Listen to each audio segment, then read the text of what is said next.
सभी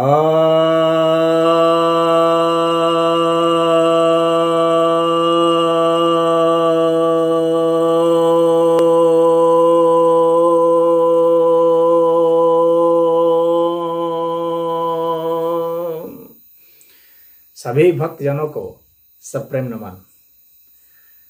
भक्तों, आज एक विषय पर मैं कुछ प्रकाश डालना चाहता हूँ। वैसे जो मेरे संपर्क में हैं बराबर, तो उनसे कभी कभी इस विषय पर चर्चा होती है और आप लोग भी कुछ सुने ही होंगे। जो विषय मैं कहने जा रहा हूँ कोई नया विषय भी नहीं होगा। बहुत कम लोग हो सकता है जो नहीं जानते हों, उनके लिए तो नया हो सकता है। विषय ऐसा है कि महात्मा गांधी के विषय में है। मोहनदास करमचंद गांधी, जिन्हें महात्मा भी नाम दिया। अब कुछ लोग इस महात्मा टाइटल पर भी आपत्ति उठाते हैं, क्या वो महात्मा के योग्य थे? अब कुछ लोग राष्ट्रपिता की बात की, उनको राष्ट्रपिता घोषित कर दिया गया।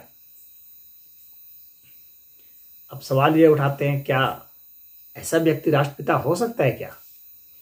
अब उनके विषय में चर्चा करते हैं। उन्होंने ब्रह्मचर्य पर बहुत प्रयोग किए थे और ब्रह्मचर्य पर प्रयोग एक हंसी का ही विषय बन जाता है। पहले समझ लें गांधी के ब्रह्मचर्य का क्या मतलब था, ब्रह्मचर्य से वे क्या समझते थे और हमारे शास्त्र क्या कहते हैं ब्रह्मचर्य का अर्थ।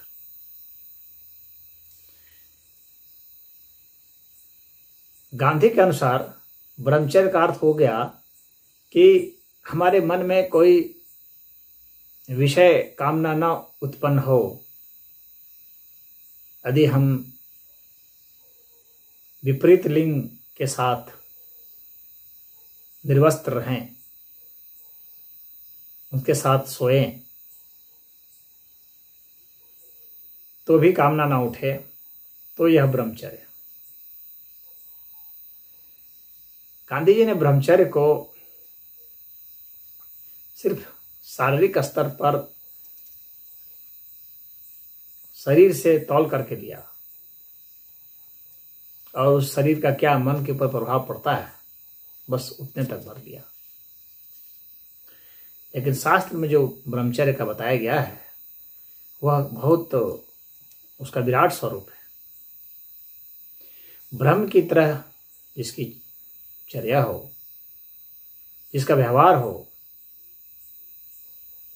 यानी ईश्वर की तरह जिसका व्यवहार हो जाए, यानी परम सत्य, परम न्याय, परम आनंदवान, जिसका यह गुण हो जाए, वह ब्रह्मचर्य को प्राप्त माना जाता है। ब्रह्म की वही चर्या है। तो जो शास्त्र कहता है उसके ऊपर थोड़ा हम विस्तार से बाद में बात कर लेंगे। अभी गांधी जी पर ही बात कर लेते हैं। और कुछ लोगों को इसमें बहुत दिक्कत भी आ जाती है, अनकंफर्टेबल फील करते हैं, विशेषकर वे राजनीतिक पार्टियां जो उनके नाम पर वोट चाहती हैं। हालांकि गांधी के नाम पर वोट नहीं रह गया अब इस धरती पर, बहुत ही कम रह गया होगा, क्योंकि आज के ज़माने में हर बात एक्सपोज होते जा रही है। छिपाने वाली बातें बहुत कम रह गई है। इतना आसान नहीं रह गया छिपाना। एक व्यक्ति ने भी जो जाना उसने इसको ब्रॉडकास्ट कर दिया, प्रकाशित कर दिया। 10 को कहा। ये विचारों का एक बहुत बड़ा गुण है कि आप उसे प्रकाशित करते चले जाते हैं, वो बढ़ता चला जाता है, उसमें कोई ऊर्जा का क्षय नहीं होता, वो घटता नहीं है और वो मल्टीप्लाई करता जाता है, रेप्लिकेट करता है। तो उनसे संबंधित सारे विचार आ गए।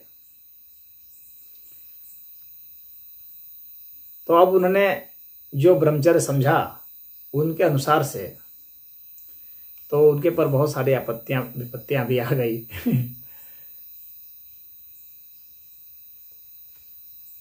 उन्होंने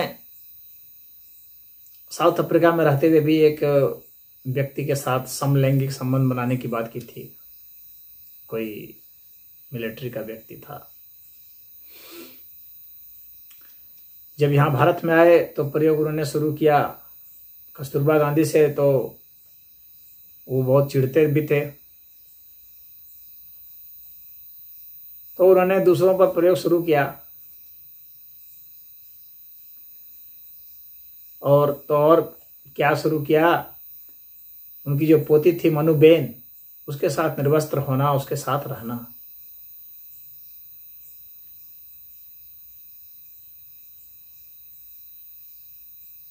उनके साथ शारीरिक संबंध बनाना, इस तरह के संबंध क्या हम ऐसे को राष्ट्रपिता माने? क्या हमारे राष्ट्रपिता ऐसे होने चाहिए? फिर सुशीला नैयर जो थी, जो उनका पर्सनल सेक्रेटरी था प्यारेलाल, उसी की बहन थी सुशीला नैयर। गांधी उसे भी जो है अपने गिरफ्त में ले लेते हैं, उसे भी निर्वस्त्र करके अपने साथ रखते हैं, सोते हैं, नहाते हैं उसी के साथ निर्वस्त्र होकर के।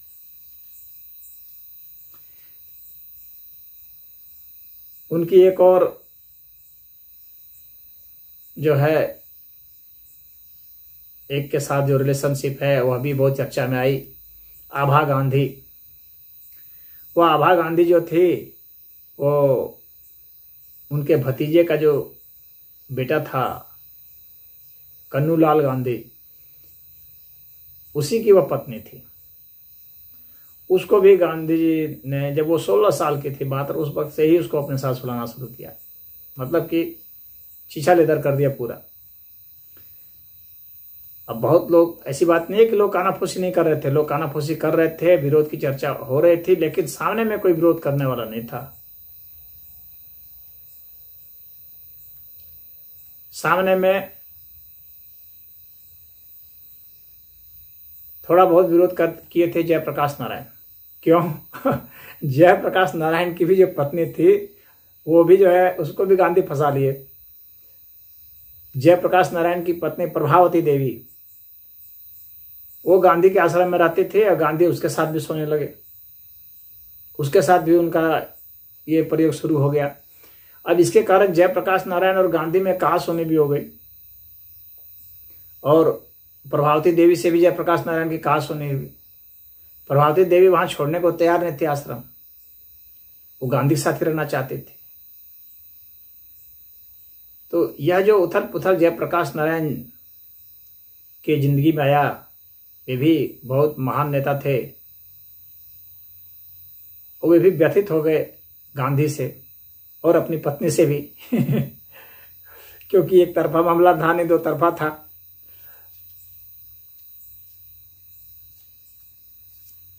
तो अब जो है इसमें बहुत लोगों ने आपत्ति उठाई। विनोबा भावे ने भी कहा कि मैं आपके इस प्रयोग से सहमत नहीं हूं, इस प्रकार से।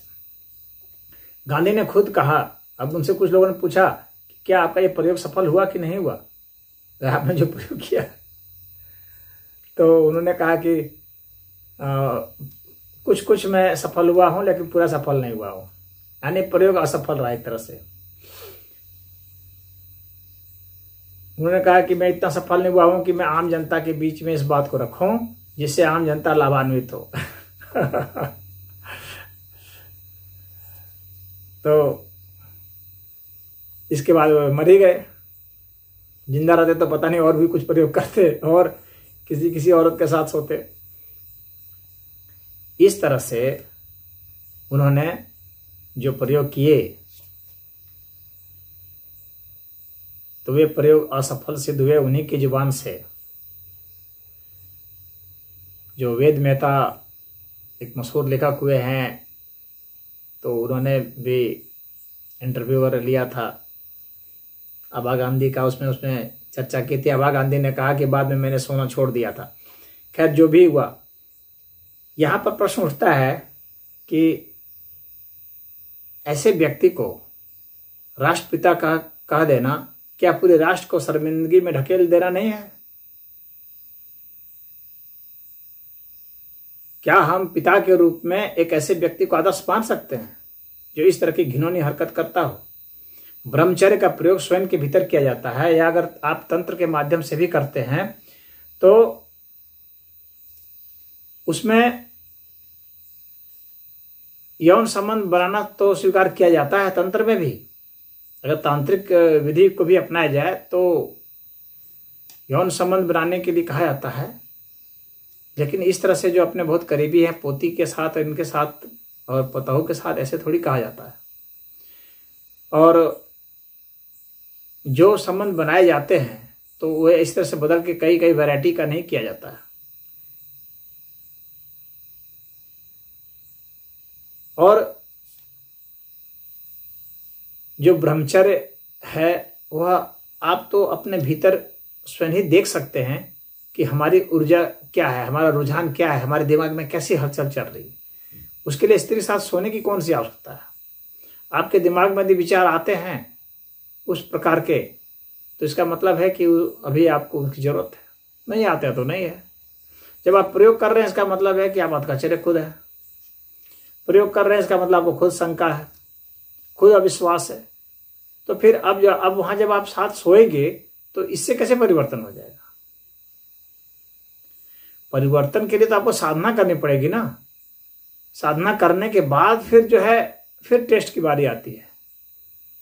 टेस्ट को ही आपने साधना बना दिया। साधना आप जब कर लेते हैं, उसमें सांसों के ऊपर साधना की जाती है, विचारों के ऊपर साधना की जाती है, अपने प्राण शक्ति पर साधना की जाती है, दर्द के ऊपर साधना की जाती है। उसके बाद ही तो फिर ये होगा। आप अपने मांसपेशियों में कैसे हरकत करा पाएंगे, अपने विचार शक्ति से, अपने प्राण शक्ति से, अपने ऊर्जा शक्ति से। उसके बाद ही तो फिर आप टेस्ट में उतरेंगे।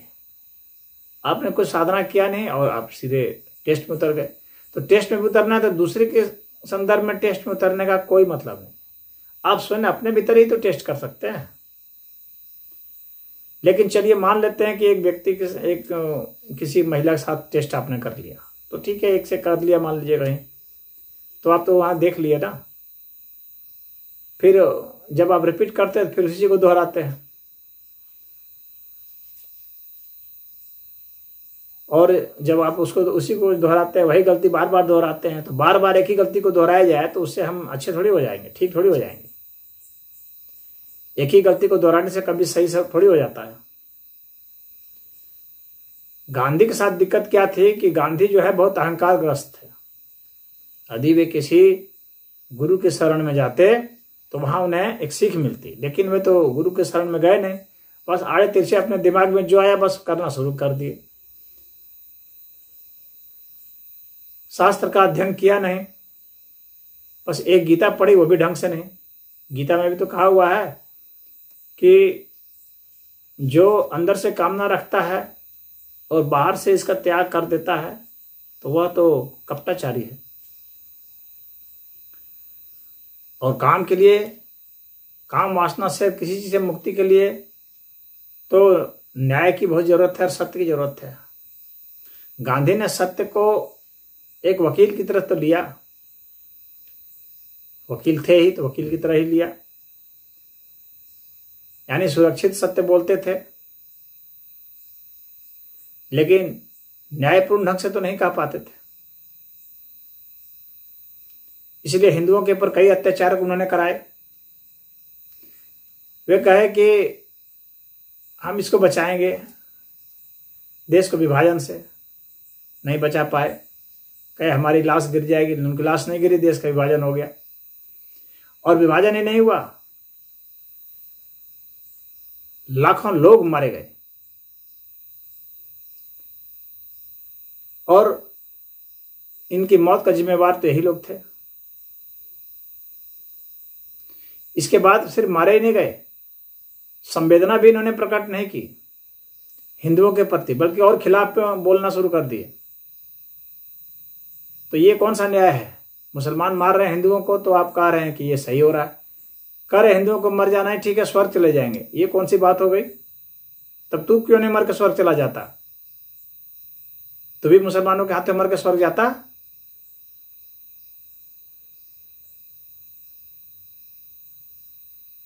और तू फैसला करेगा कि किसको स्वर्ग जाना है किसको नहीं जाना है? यह हुआ व्यक्ति खुद फैसला करेगा, जिसको यह विश्वास है कि मरने के बाद स्वर्ग जाएगा, कि मरूं या नहीं मरूं, या मारूं या मार के जाऊं स्वर्ग।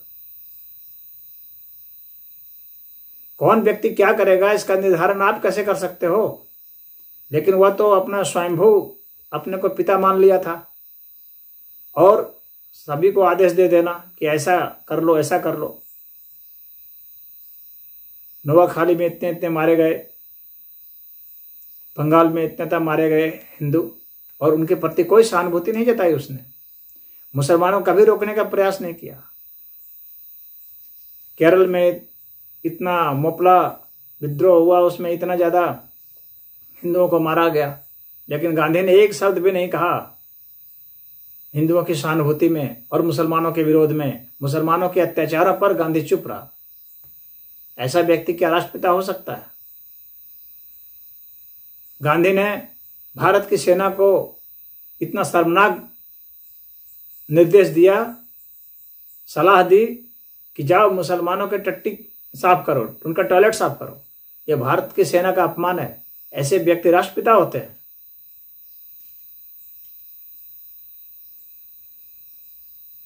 तुम्हें टट्टी साफ करने की पड़ी, तुम जाके खुद साफ करो। तुम कौन होते हो दूसरे को कहने वाले कि वे जाके साफ करें? तुम्हारे गुलाम है क्या? भारत की सेना तुम्हारी क्या तुम्हारी सेना है अपनी? गांधी ने यह सोच रखा था कि ये पूरा भारत मेरा है। उनके भीतर में यह अहंकार हो गया था कि ये पूरा भारत मेरा है। मैं जो आदेश दूंगा वह सबको करना है, मैं जो सलाह दूंगा वह सबको मानना है, यहाँ की सभी सरकारों को।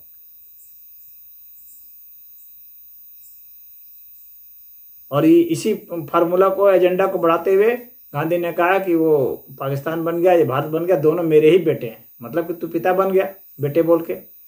इस तरह की बातें कहने वाले लोग महाअहंकारी होते हैं और अपने आदेश को, अपने मन माफिक चीज को करना चाहते हैं। गांधी से कई गुना बेहतर न्यायपूर्ण भाषा बोलने वाले अंबेडकर थे, जिनकी गांधी से कभी नहीं पटी। और अंबेडकर ने कहा कि ये गांधी कोई महात्मा नहीं है। अंबेडकर ने इस बात को कहा है कि ये बहुत कपट करने वाला व्यक्ति है, ये महात्मा नहीं है। ये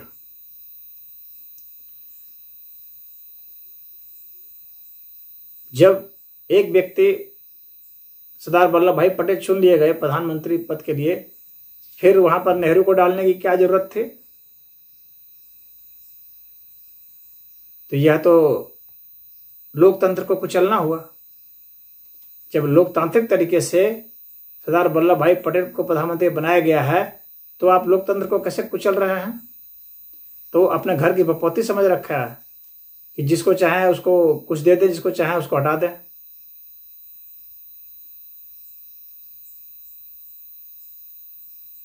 तो देश एक संविधान से, एक नियम से, एक कानून से चलेगा या एक व्यक्ति की मनमर्जी से चलेगा? एक व्यक्ति से मनमर्जी से चलेगा तो उसको लोकतंत्र नहीं कहा जा सकता है। लोकतंत्र का अर्थ हो गया जिसमें लोगों की भूमिका हो, लोगों की भूमिका के विरुद्ध जाकर के खड़ा हो जाना, यानी लोकतंत्र को कुचलने का प्रयास करना है। और सबसे पहले गांधी ने लोकतंत्र को कुचला है इस देश में।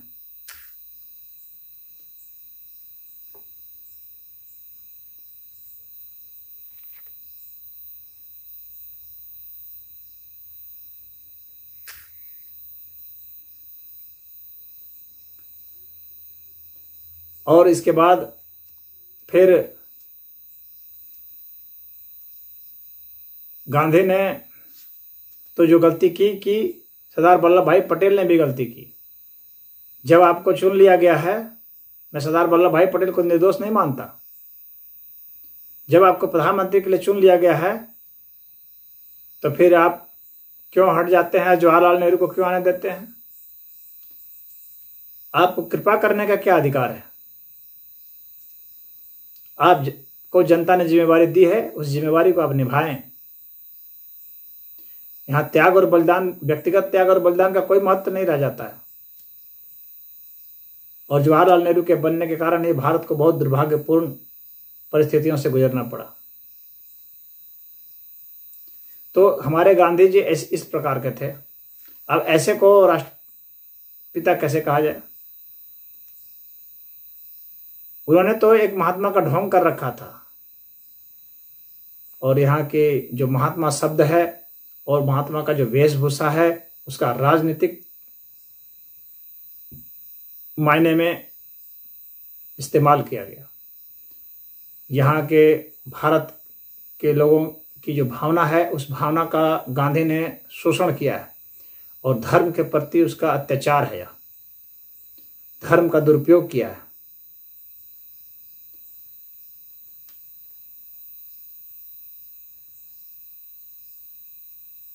विभाजन के समय भी, फिर धन के बंटवारे में भी गांधी ने बहुत भेदभाव किया, खिलाफ में खड़े हो गए।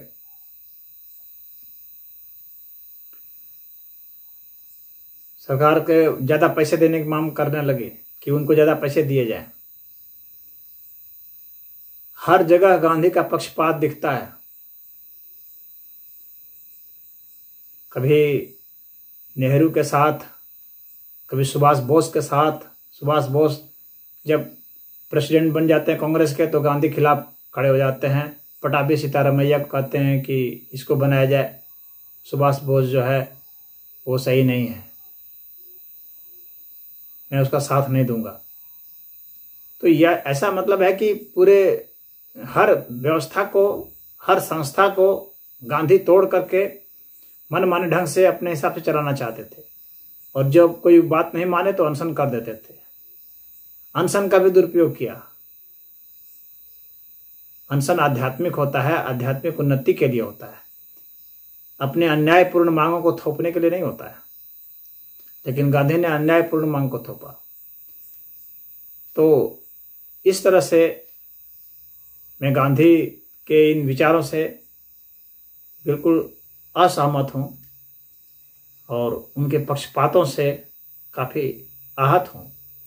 और जो भी भारतीय उनकी बातों को पढ़ेगा, हालांकि मैं यह नहीं कहना चाहता कि उनका योगदान नहीं था, बहुत योगदान था, परंतु जो अन्याय उन्होंने किए हैं उनको भी नज़रअंदाज नहीं किया जा सकता है। और जो उनके कारण भारत को क्षति पहुंची है, लाखों जाने गए, अहिंसा अहिंसा की बात करते रहे, लेकिन आपके कारण लाखों लोग मारे गए। तो अहिंसा करके आपने काफी हिंसा करा दी। इस चीज को भी समझना होगा।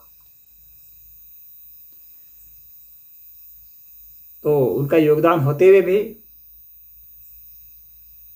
उनका सम्मान होते हुए भी, किसी व्यक्ति का सम्मान उतना ही होना चाहिए जितना का वह योग्य हो, पात्र हो। उसकी पात्रता से बढ़ करके जब हम उसे सिर पर बिठाते हैं तो फिर बहुत अत्याचार होने लगता है आने वाली सारी पीढ़ियों पर।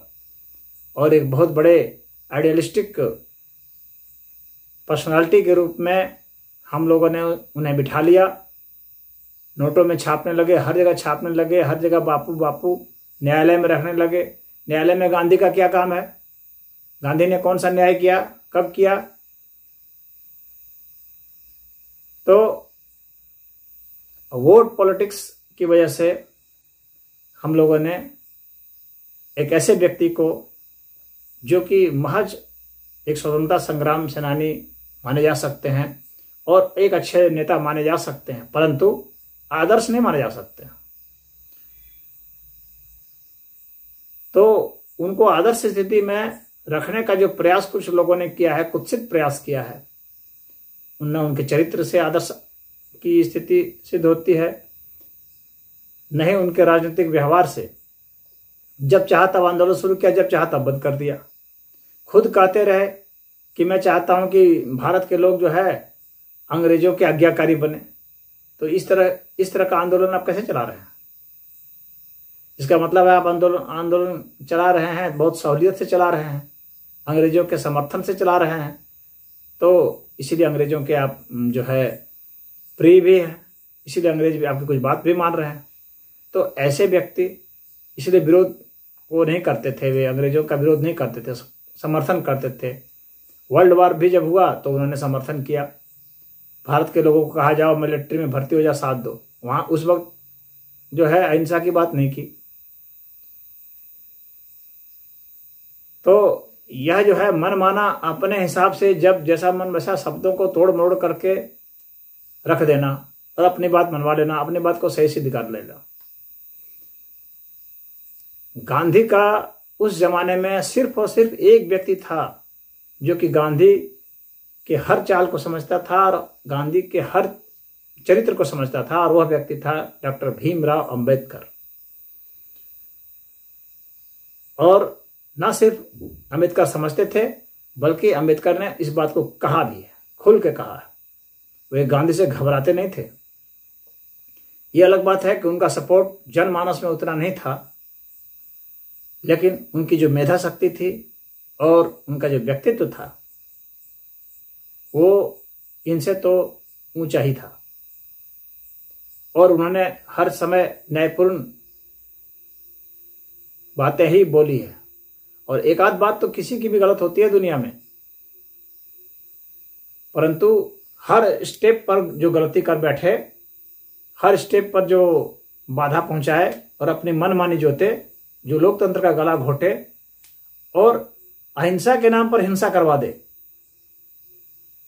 और एक पक्षपाती व्यू ले, एक कौम का तुष्टीकरण करे, मुसलमानों का तुष्टीकरण खुलेआम करते थे गांधी। कभी मुसलमानों के खिलाफ में नहीं बोले। मंदिरों में कुरान पढ़ा दिए, मस्जिद में गीता नहीं पढ़ा पाए। क्यों नहीं पढ़ाए? मस्जिदों में पहले पढ़ा करके आते। तो हिंदुओं को हर समय हर जगह दबाने की कोशिश करते रहे वे, और उनकी इस नीति के कारण ही हिंदुओं को बहुत नुकसान हुआ, बहुत जान माल की क्षति हुई, लाखों हिंदू मारे गए। और वही नीति कांग्रेस ने चलाई जब तक कांग्रेस की सत्ता रही। अब इस नए भारत को जागना है और ऐतिहासिक मूल्यांकन करते समय यथार्थ मूल्यांकन करना है। जिसने जितना योगदान दिया है उसे स्वीकार भी करना है, और जिसने योगदान के नाम पर देश को पीछे धकेला है, किसी की क्षति पहुंचाई है, जान की, माल की, धर्म की, संस्कृति की, तो उसे भी कहना है। यही हमारा संदेश है। और जहां तक राष्ट्रपिता की बात है, इस देश को किसी राष्ट्रपिता की जरूरत नहीं है। कोई भी व्यक्ति इतना बड़ा नहीं हो सकता है कि सदैव के लिए उसे राष्ट्रपिता बना दिया जाए या एक क्षण के लिए भी बना दिया जाए। यह देश किसी व्यक्तित्व से नहीं चलेगा।